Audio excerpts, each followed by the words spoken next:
హోలీ వెనుక ఉన్న కథ మీకు తెలుసా?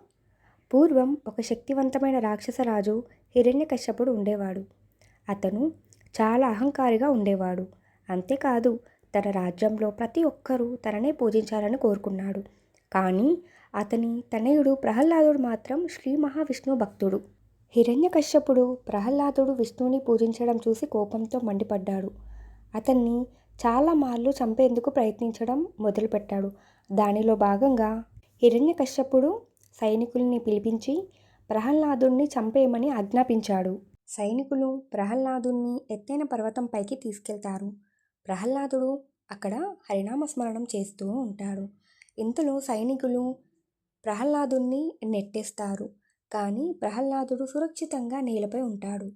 అతడిని విషపూరితమైన నాగులతో కొట్టిస్తారు.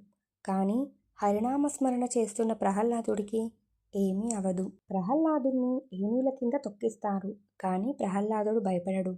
హరినామస్మరణ చేస్తున్న ప్రహ్లాదుణ్ణి ఏనుగులు ఏమీ అనవు. హిరణ్యకశ్యపుడు తన చెల్లి హోలికాని పిలుస్తాడు. తనతో, నా కొడుకు ప్రహ్లాదుడు నాకు వ్యతిరేకంగా వెళ్తున్నాడు. నేను చెప్పినట్టు కాకుండా విష్ణువుని ప్రార్థిస్తున్నాడు. ఇది నేను సహించలేకపోతున్నాను అని చెప్తాడు. అప్పుడు హోలిక, అన్నయ్య, నీ కోపం న్యాయమైనదే, కానీ నువ్వేం చేయాలనుకుంటున్నావు అని అడుగుతుంది. అప్పుడు హిరణ్యకశ్యపుడు, ప్రహ్లాదుని చంపాలి, కానీ అతనికి ఎలాంటి ఆయుధాలు పనికిరావు.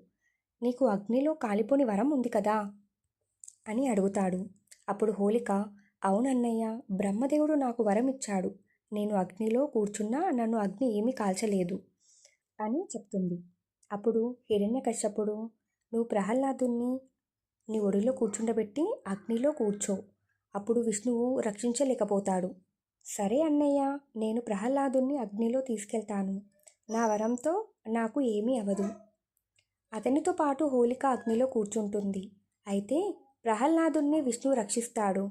హోలిక కాలిపోతుంది. చివరి ఊపిరితో, ఇది విష్ణువు మహిమ, మంచివారు ఎప్పుడు రక్షించబడతారు.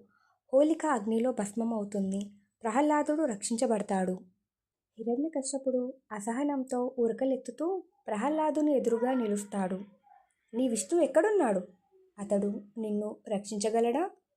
అప్పుడు ప్రహ్లాదుడు, అతను ప్రతి చోట ఉన్నాడు.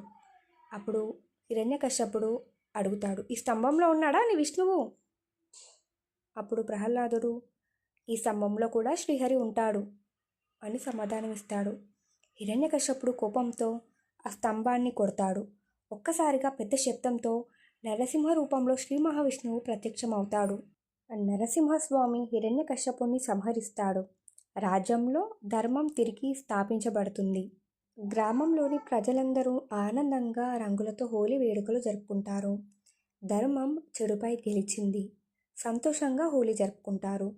రంగులు చల్లుకుంటూ, పాటలు పాడుతూ, మిఠాయిలు తింటూ అందరూ సంబరంగా ఉంటారు. హోలీ మంచి చెడుపై గెలిచిన ప్రతీక. మనం పాత మనస్పర్ధలు మరిచి కొత్త ఆరంభాలను జరుపుకోవాలనే సందేశాన్ని ఇస్తుంది ఈ హోలీ. రంగుల హోలీ ప్రేమ, ఆనందం, ఐక్యతకు ప్రతీక. Please like and share this video to your friends and family. Subscribe to Devotee channel. Thank you.